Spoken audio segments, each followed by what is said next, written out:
40 पर्यंत किंवा 45च्या पुढेही असतील अशा अगदी स्थापनेपासून सुद्धा काही विद्यार्थिनी इथे राहतात आणि त्या सुद्धा आपल्या घरासारखे इथे राहून आपल्या घराची जशी आपण काळजी घेतो त्या पद्धतीने त्या इथे पूर्ण हे घरकुल सुद्धा सांभाळतात.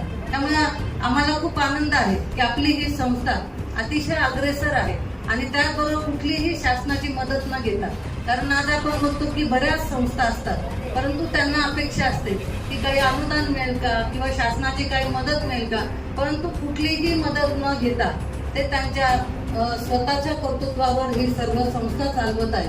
ही जी बिल्डिंग आज इथे उभी आहे ती CSR फंडमधून म्हणजे मला वाटतं आपले सिंग कोणती कंपनी सॅमसोनेट कंपनी यांनी ही बिल्डिंग त्यांना बांधून दिली की त्यांचं काम बघून हे अत्यंत चांगलं काम बघून त्यांनी स्वतःहून ही बिल्डिंग आज 2 ते 3 मजली बिल्डिंग इथे आहे.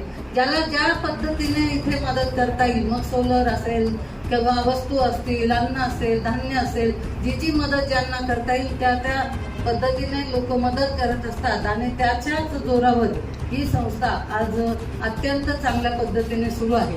मी संस्थेच्या सर्व संचालकांचं खूप मनापासून कौतुक करते, त्यांचं अभिनंदन करते आणि आभारही मानते की आज या संस्थेमध्ये आम्हाला येण्याला निमित्त मिळालेलं आहे. मी आज या वाढदिवसानिमित्त आयोजन केलं त्याबद्दल यांचंही सर्वांचं पदाधिकाऱ्यांचं मनापासून आभार मानते.